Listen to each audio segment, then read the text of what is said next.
akan saya lakukan pertama adalah mencari sumber suara. Terus saya datangi anak itu.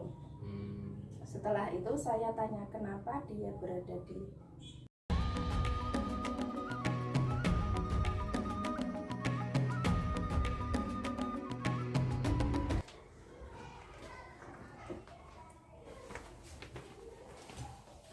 Gimana kabarnya, Bu?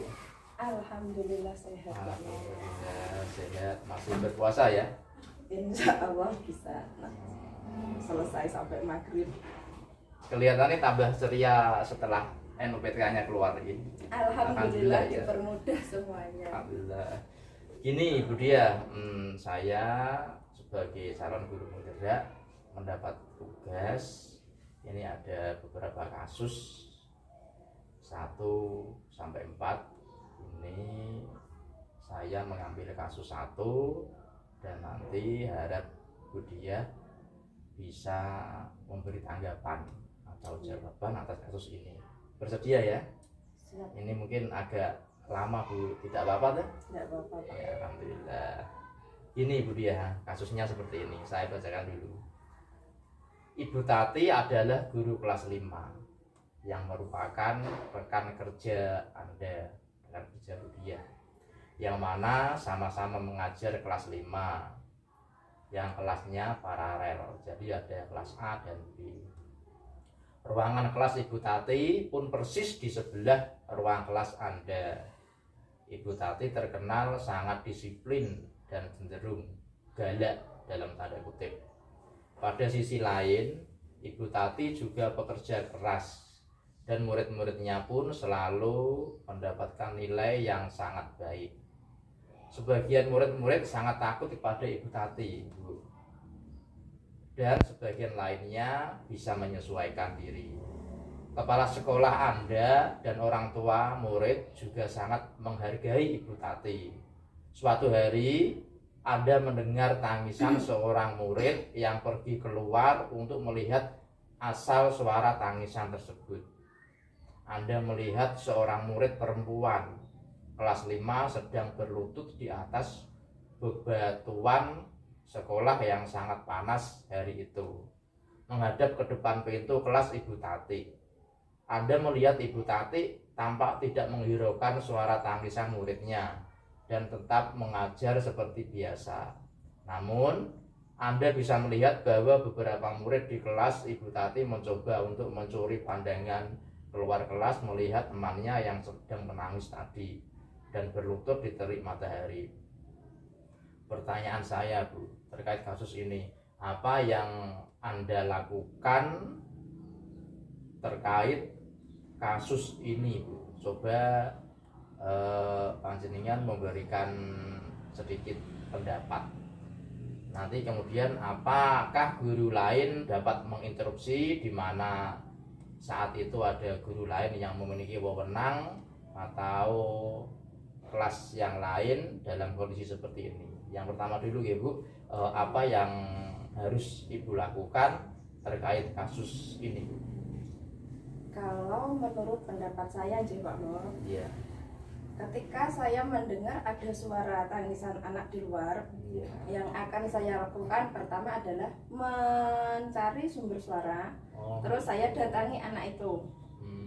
Setelah itu saya tanya kenapa dia berada di tempat itu dan kenapa anak itu menangis. Setelah dia memberi jawaban, saya akan mengajak anak itu ke tempat yang lebih tenang.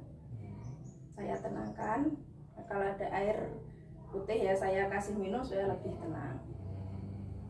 Berarti langkah pertama menenangkan anak itu dulu ya, dengan mencari sumber suara tadi yang harus ya, panjenengan keluar dulu ya apa yang terjadi gitu.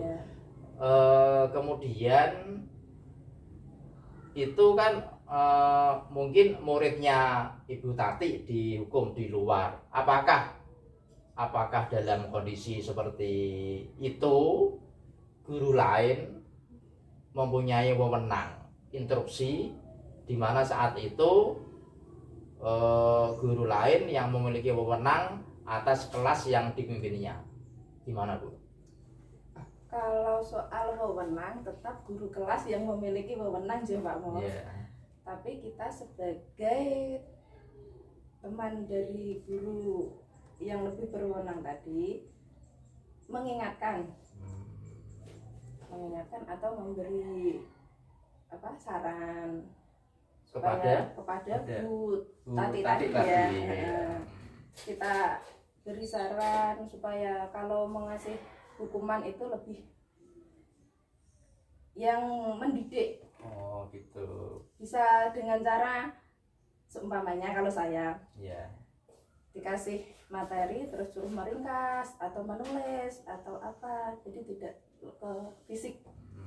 Malah lebih bagus mungkin Bu ya, karena mendidik kan, tidak fisik, tidak. Karena setiap anak kan berbeda-beda, usianya pun berbeda-beda. Kadang kita hukum fisik ternyata anaknya tidak kuat, malah bisa.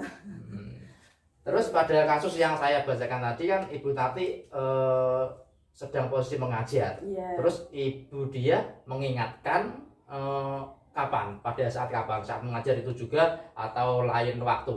Lain waktu, atau mungkin pas istirahat kita bisa ngobrol-ngobrol santai, tidak waktu Bu Tati mengajar, tidak mengganggu waktu Bu Tati mengajar. Jadi lain waktu atau pas istirahat juga bisa. Itu bagus itu Bu.